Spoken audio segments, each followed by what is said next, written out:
Tengo mi parte del trabajo en esto y es asegurarme de que ella acepte subir al estrado. ¡Muerta o viva! ¡Viva! This is where it's all happening, baby. The rhythm of life. Estos fueron los grandes nombres de la edad de oro de Hollywood, pero lejos del foco, muchos de ellos eran en realidad mucho más bajos de lo que los fanáticos alguna vez pensaron. Los estudios hicieron grandes esfuerzos con trucos de cámara, cajas de manzanas e incluso trincheras para hacerlos parecer más altos. Desde tipos duros y rudos hasta encantadores protagonistas románticos, estos son los 12 actores de la edad de oro que eran sorprendentemente bajos. Mickey Rooney.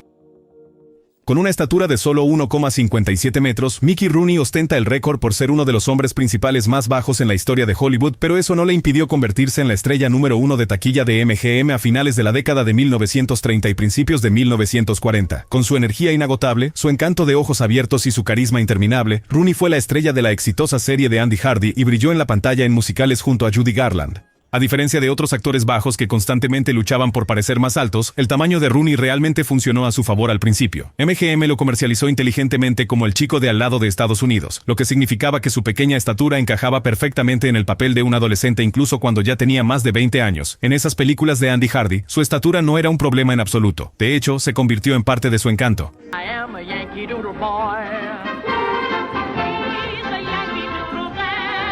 El verdadero desafío vino cuando Rooney comenzó a buscar roles más adultos. Fue entonces cuando MGM se puso creativo. Le pusieron zapatos hechos a medida con alzas de 7,6 centímetros, usaron ángulos de cámara especiales e incluso a veces lo colocaban sobre plataformas ocultas para mantenerlo al nivel de sus coprotagonistas más altos. Los directores hacían que los actores más altos se sentaran durante ciertas escenas mientras Rooney permanecía de pie.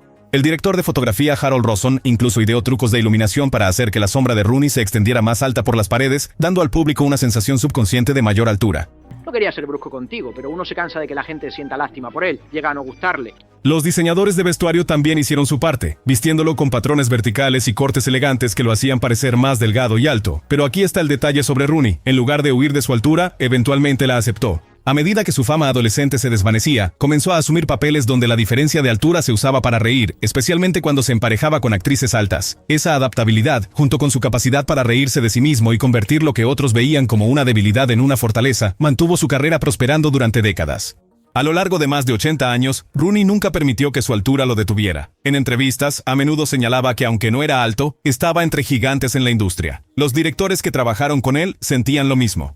Clarence Brown, quien dirigió National Velvet, señaló que Rooney tenía más talento en su metro con 57 centímetros de altura que la mayoría de los actores que le doblaban en tamaño, añadiendo que la cámara captura presencia, no centímetros. Bueno, no sé por qué estoy tan contento. La broma es para mí. Estoy cargado con un caballo loco que no necesito.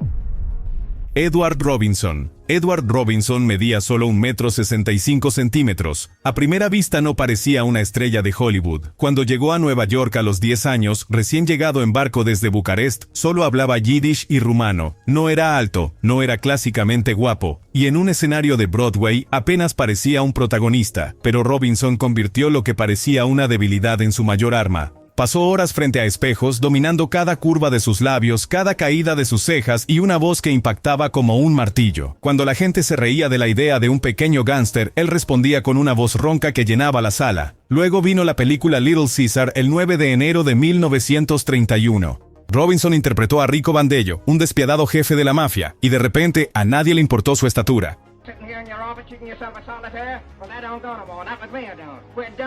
Él dominó cada escena, no necesitaba parecer más alto que los demás, pero su presencia los hacía sentir más pequeños.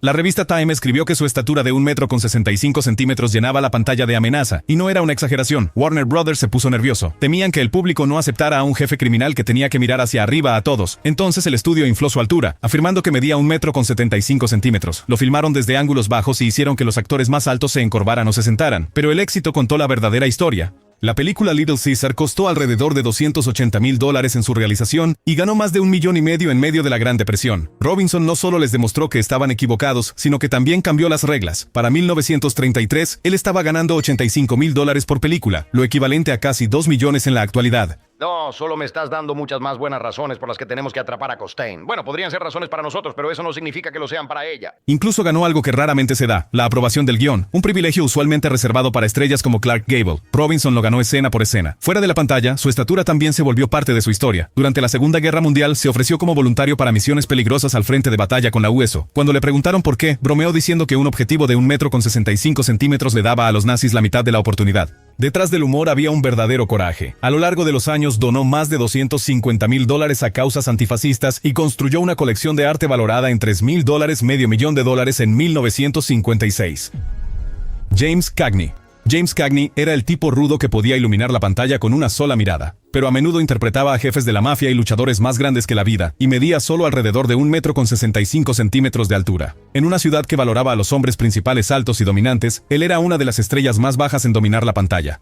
That depends just on when you saw me last, doesn't it? Well, it must have been 30-some years ago. Cagney se hizo famoso a principios de la década de 1930 por la película Enemigo Público, donde interpretó a un gángster violento que conmocionó al público con su despiadada crueldad. Un momento inolvidable de esa película fue cuando aplastó una toronja en la cara de su novia en la mesa del desayuno. Ojalá fueras un pozo de los deseos, para poder atarte un cubo y hundirte. Escenas como esa solidificaron su reputación como el tipo duro definitivo de Hollywood. Los espectadores creían cada palabra, cada golpe, cada mirada, aunque no estaba por encima de nadie. Cagney nunca dejó que su altura le molestara. Mientras que otros actores a veces se preocupaban por cómo se veían de altos, él lo dejaba de lado y se enfocaba en su arte. A menudo comentaba que no era su tamaño lo que importaba, sino si realmente podía actuar. Cagney era explosivo en pantalla, moviéndose con una intensidad inquieta que mantenía al público pegado a él.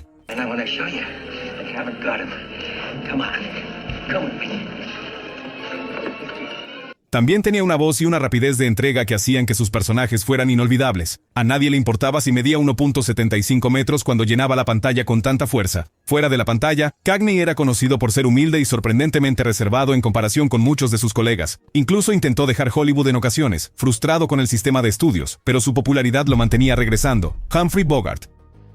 Él no era el extraño alto y moreno que la mayoría imagina, pero Humphrey Bogart aún así logró convertirse en uno de los protagonistas más inolvidables de Hollywood. Con ese aspecto rudo y cansado del mundo y una voz que mezclaba aspereza con sabiduría, terminó definiendo toda una era del cine. I said Mr. Geiger is not in. I heard you. You needn't yell at me. Pero la legendaria estrella de Casablanca y el halcón maltés no era tan alto como el público siempre asumió. La máquina de publicidad de Warner Brothers afirmaba que medía 1,78 metros, pero en realidad Bogart estaba más cerca de 1,73 metros. Algunos conocedores incluso dijeron que podría haber sido tan bajo como 1,68 metros. Al principio de su carrera, cuando Bogart interpretaba a gánsteres y papeles secundarios en la década de 1930, el estudio no se molestaba en ocultar su altura, pero una vez que se convirtió en un protagonista en películas como El último refugio y El halcón maltés, Hollywood hizo todo lo posible para que pareciera más alto. I know, I spotted him. What? What's that? What boy? I don't know, a kid. He's been trailing me all evening. Ahí es donde entró en juego la caja Bogey, una pequeña plataforma en la que se paraba durante las escenas con sus compañeros de reparto más altos. Puedes verla más famoso en Casablanca. Ingrid Bergman, su compañera de reparto, medía alrededor de 175 centímetros, lo que significaba que en realidad estaba cara a cara con él. Para solucionar eso, el director Michael Curtiz organizó escenas con Bogart en escalones mientras Bergman a menudo estaba sentada. ¿Tienes alguna idea de lo que te esperaría si te quedaras aquí? El cineasta Arthur Edison también hizo magia con la cámara, usando ángulos bajos y sombras colocadas cuidadosamente para hacer que Bogart pareciera más imponente. El diseñador de vestuario Orry Kelly lo vistió con trajes de cintura alta con líneas verticales sutiles para dar la impresión de mayor longitud. Lo interesante es que el propio Bogart no parecía estar demasiado preocupado por su estatura. En cambio, se inclinó por crear la personalidad que lo convertiría en una leyenda. Su postura ligeramente encorvada y su cabeza inclinada, que muchos asumieron eran solo parte de su estilo de tipo duro, convenientemente ayudaban a ocultar las diferencias de altura cuando se paraba junto a actores más altos. Esa misma limitación pudo haber moldeado su icónico estilo de actuación. I'll call it. Pleased to meet you. I assure you, the pleasure is mine. Bogart no desperdició movimientos, se quedaba quieto, dejaba que su rostro y voz transmitieran la emoción y mantenía el enfoque en su presencia en lugar de su figura. Esa moderación, nacida en parte por necesidad, se convirtió en su sello. Warner Brothers trabajó arduamente para proteger la ilusión. Las fotos del estudio fueron cuidadosamente preparadas y los eventos de prensa fueron controlados estrictamente para que nadie pudiera comparar casualmente la altura de Bogey en persona. Pero al final del día, nada de eso realmente importaba. Sammy Davis Jr. Sammy Davis Jr. era el tipo de artista que podía hacerlo todo. Cantaba, bailaba, actuaba y contaba chistes con una brillantez tal que rápidamente se convirtió en uno de los artistas más versátiles de la historia. Su presencia en el escenario era tan electrizante. Aquí es donde todo sucede, cariño. El ritmo de la vida. Número 7. Su energía tan ilimitada que muchos fanáticos quedaron asombrados al saber que medía solo 1,60 m de altura, lo que lo convirtió en una de las estrellas masculinas más bajas de Hollywood. Como intérprete negro que enfrentó tanto el prejuicio racial como el desafío de su altura, Sammy se esforzó por dominar múltiples campos. Su versatilidad y perfección técnica se convirtieron en las herramientas que lo ayudaron a romper barreras que otros consideraban imposibles. A diferencia de los actores dramáticos que a menudo confiaban en trucos para parecer más altos, las actuaciones de Sammy naturalmente desviaban la atención de su altura. All right, hit it. Hit it? Hit it? Su deslumbrante juego de pies, rostro expresivo y poderosa voz captaron la atención. El público se dejó llevar por su energía, sin dedicar mucho pensamiento a sus dimensiones físicas. Dicho esto, cuando se trataba de papeles cinematográficos en los que se necesitaba una presencia más convencional de galán, Davis utilizaba algunas técnicas para aumentar su estatura. Regularmente usaba zapatos con plataforma personalizados que le añadían 5 o 7 centímetros tanto en el escenario como fuera de él. Su característico peinado pompadura alto le daba un poco más de altura, mientras los directores recurrían a trucos clásicos de Hollywood como ángulos de cámara bajos y un bloqueo ingenioso. En el set, a menudo lo colocaban en plataformas ligeramente elevadas o le daban un terreno más alto al estar junto a actores más altos.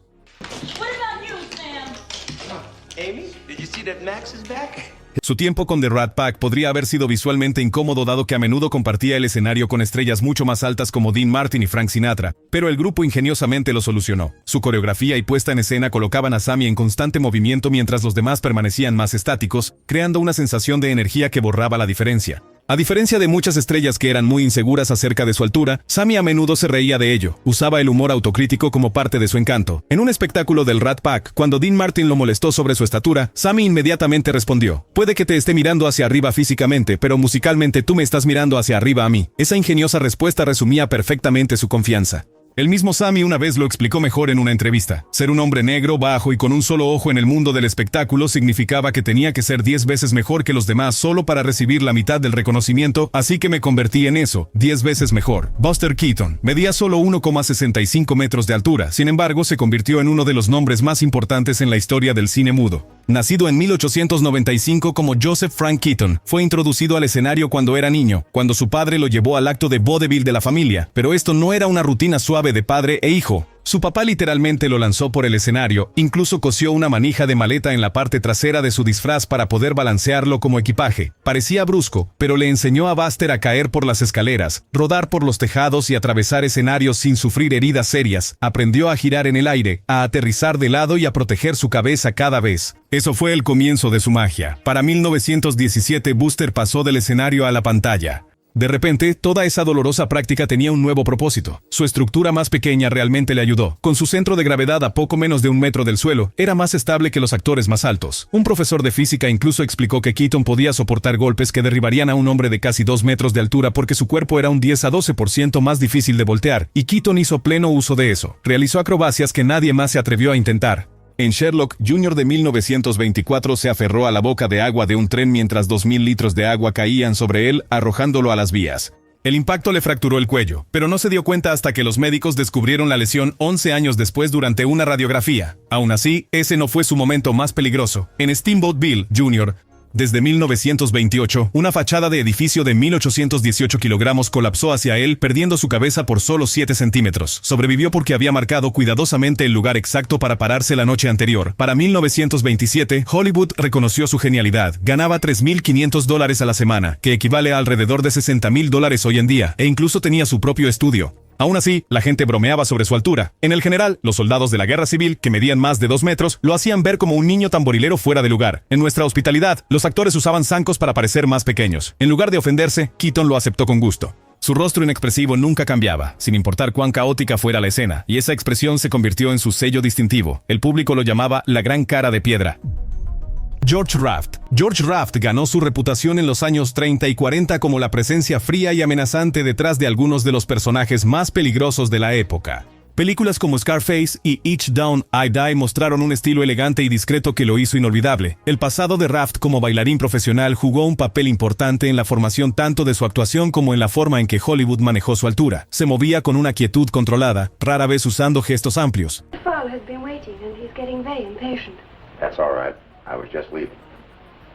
Una inclinación de la cabeza, un parpadeo de expresión o un lento cambio de postura eran a menudo suficientes para transmitir amenaza. Warner Brothers, como la mayoría de los estudios en ese momento, usaron todos los trucos en el libro para darle un poco de presencia extra. Los ángulos de cámara bajos hacían que su figura pareciera más imponente, mientras que los trajes a rayas, los pantalones de cintura alta y los zapatos a medida con alzas integradas añadían unos centímetros visuales. Las elecciones de casting también importaban. A menudo emparejaban a Raft con actrices más bajas, y cuando era inevitable trabajar con actores más altos, los directores usaban plataformas, escalones o bloqueos ingeniosos para que la diferencia fuera menos notable.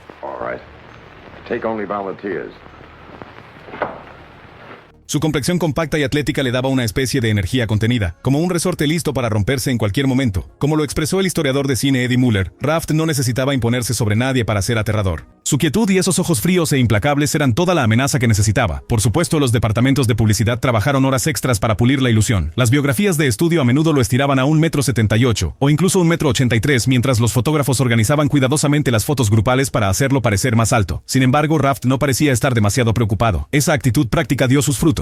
Como señaló más tarde el crítico Andrew Sarris, los gánsteres de Raft nunca se trataron de tamaño. Sal Mineo. Sal Mineo nunca fue el típico tipo duro de Hollywood. Lo que lo destacaba no era su tamaño, sino la emoción y sensibilidad genuina que aportaba a la pantalla. En los años 50, el público no podía quitarle los ojos de encima, especialmente en Rebelde sin causa, donde su conmovedora actuación junto a James Dean le valió una nominación al Oscar. Parecía frágil, casi rompible, y esa vulnerabilidad se convirtió en su fortaleza.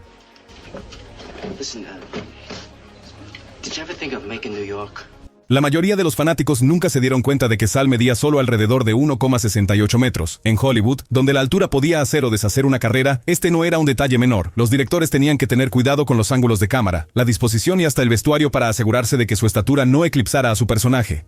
Zapatos elevados, sastrería inteligente y líneas verticales en sus trajes ayudaron a crear la ilusión de mayor altura. Incluso su característico peinado pompadour no solo era elegante, sino que también añadía discretamente unos centímetros visuales, un truco en el que muchos actores de baja estatura confiaban para igualar el campo. Al principio de su carrera, cuando fue elegido para interpretar a adolescentes problemáticos, su tamaño lo hacía parecer más joven y vulnerable, lo cual encajaba perfectamente en esos papeles. El director Nicholas Ray incluso utilizó la diferencia de altura entre Sal y James Dean en Rebelde sin causa para resaltar el carácter de Sal como el niño perdido y frágil desesperado por protección.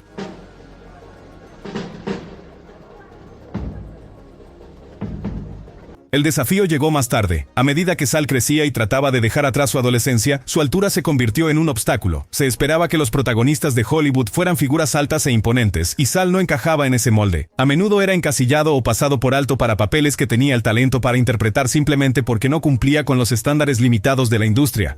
Sin embargo, Sal no siempre intentaba ocultarlo. A diferencia de algunos actores que trabajaban incansablemente para parecer más altos, a veces aprovechaba su menor estatura cuando un papel requería vulnerabilidad. Burgess Meredith. Burgess Meredith era el tipo de actor que podía desaparecer en casi cualquier papel. Desde su inolvidable papel como Mickey, el entrenador tenaz en la serie de Rocky, hasta su colorida interpretación de El Pingüino en el programa de televisión Batman, se ganó la reputación de ser alguien que podía dar vida incluso a los personajes más inusuales. Lo que muchas personas nunca se dieron cuenta fue que Burgess medía solo 1,65 metros de altura. Para un actor a menudo solicitado para interpretar figuras de autoridad o personajes más grandes que la vida, eso significaba prestar mucha atención a cómo aparecía en pantalla. A diferencia de los hombres protagonistas tradicionales, a quienes se esperaba que siempre se vieran altos e imponentes, Burgess tenía una ventaja diferente. Como actor de carácter, tenía la flexibilidad de usar su tamaño de la mejor manera que sirviera al papel. Al interpretar a Mickey en Rocky, se enfatizó su menor estatura para resaltar su calidad de desvalido tenaz. Lo hacía parecer un luchador que había pasado por los momentos más duros de la vida, encajando perfectamente con los temas de la película.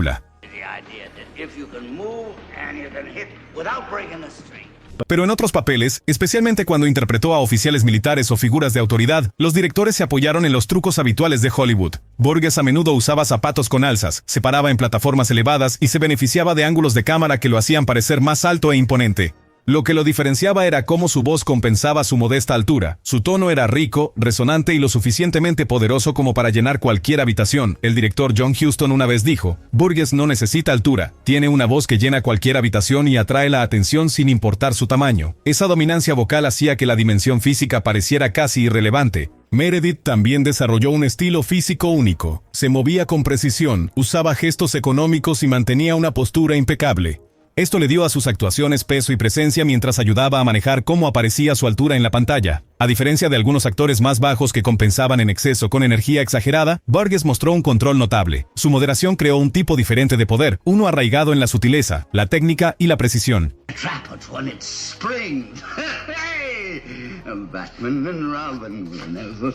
Él mismo rara vez hablaba de su altura. Cuando se le preguntaba solía dejarlo de lado diciendo, el trabajo de un actor es convencer al público de lo que sea que el papel requiera. Si puedo hacerte creer que soy un comandante militar o un campeón de boxeo, entonces mis dimensiones reales son irrelevantes. Ese enfoque profesional en el oficio en lugar de la apariencia fue lo que le dio una de las carreras más largas y respetadas de Hollywood.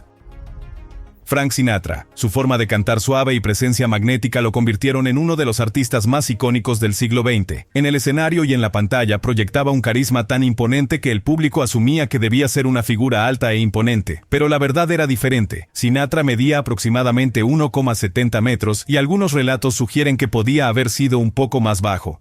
Segue now into a pretty song. I'm all for it. I must say you're very agreeable.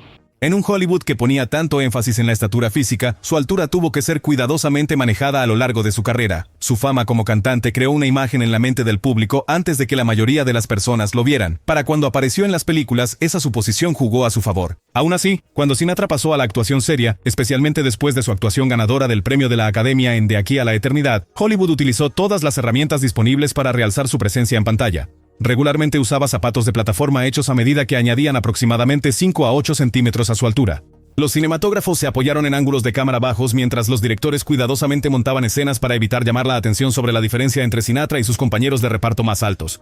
Con protagonistas como Doris Day y Deborah Kerr, ambas de aproximadamente 170 centímetros de altura, se ajustaba la disposición de modo que Sinatra a menudo estuviera en terreno más alto o las mujeres estuvieran sentadas durante los momentos clave. Con actores masculinos más altos, se usaban estrategias similares para mantener las comparaciones sutiles, pero Sinatra tenía algo que la mayoría de los demás no, una aura que iba más allá de las dimensiones físicas. Su reputación, personalidad e incluso sus supuestos vínculos con círculos poderosos le daban una ventaja peligrosa que lo hacía parecer más grande que la vida misma.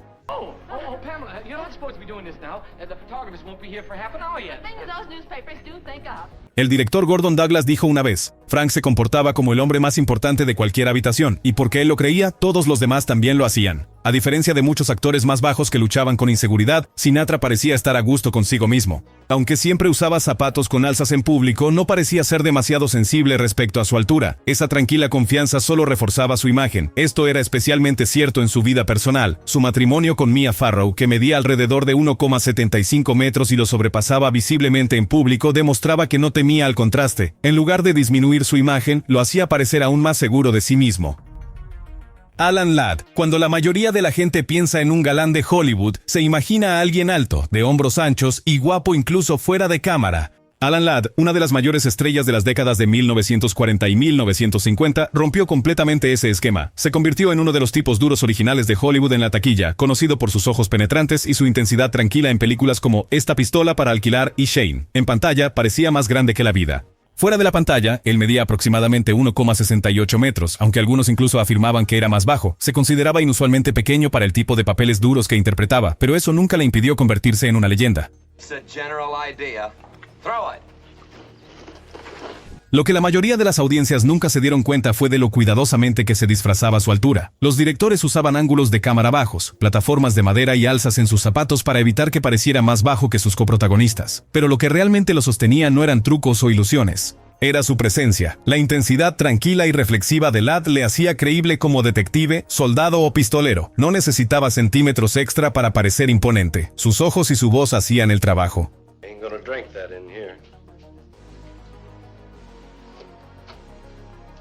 Detrás de escena, su altura a veces creaba desafíos. Cuando actuaba junto a actrices más altas como Veronica Lake, el equipo tenía que ajustar los decorados para que ella no sobresaliera en las tomas de primer plano. Curiosamente, esas mismas parejas se convirtieron en algunas de las parejas en pantalla más icónicas de la Edad de Oro. Aunque era más bajo de lo que muchos imaginaban, se convirtió en uno de los actores más rentables de su tiempo, Dustin Hoffman. Dustin Hoffman puede que no haya venido de la Edad de Oro de Hollywood, pero su historia conecta trucos de la vieja escuela con una manera moderna de ver la altura y el cine. Midiendo aproximadamente 1,68 metros, enfrentaba los mismos desafíos que otros actores bajos en el pasado. Sin embargo, en lugar de ocultarlo por completo, a menudo dejaba que su estatura formara parte de sus personajes. Su gran oportunidad llegó con la película El Graduado en 1967. El director Mike Nichols utilizó plataformas y ángulos de cámara ingeniosos para aumentar la presencia de Hoffman, pero también aprovechó el contraste entre la menor estatura de Hoffman y la altura imponente de Anne Bancroft. No solo lo encubría, sino que añadía a la historia de un joven nervioso atrapado en algo más grande que él mismo. La altura de Hoffman a menudo jugaba a su favor. En películas como Cowboy de Medianoche, su complexión más pequeña reforzaba los papeles de desvalido que interpretaba, hombres luchando contra probabilidades más duras, ya sea la sociedad, el sistema legal o la vida misma. En lugar de fingir ser el típico protagonista alto, Hoffman construyó una carrera abrazando la idea de que la vulnerabilidad podría ser tan poderosa en la pantalla como el dominio físico. Por supuesto, algunos trucos antiguos todavía aparecían. Hoffman usaba zapatos con plataforma que le añadían unos 5 centímetros, y los cinematógrafos ajustaban los ángulos para favorecerlo. Los disfraces fueron cuidadosamente diseñados con líneas verticales para alargar su apariencia. Pero a diferencia de las estrellas mayores cuyos estudios trataban de inflar su altura oficial, la publicidad de Hoffman rara vez la mencionaba. El enfoque se mantenía en su arte, no en sus centímetros. El propio Hoffman siempre fue sincero al respecto. Una vez bromeó que ser bajo en realidad funcionaba a su favor porque lo obligaba a mejorar sus habilidades y elegir roles que realmente le quedaran. Nunca iba a ser el típico protagonista, admitió. Así que tuve que encontrar mi propio camino, y ese camino lo convirtió en uno de los actores más respetados de su generación. Entonces tal vez él solo esté haciendo ejercicio, o esté tratando de ver, ya sabes, si este chico que es básicamente... El director Sidney Pollack lo resumió mejor. Dustin no intenta ser algo que no es. Te hace olvidar su altura siendo inolvidable en todos los demás aspectos. Gracias por vernos. Nos vemos en el siguiente.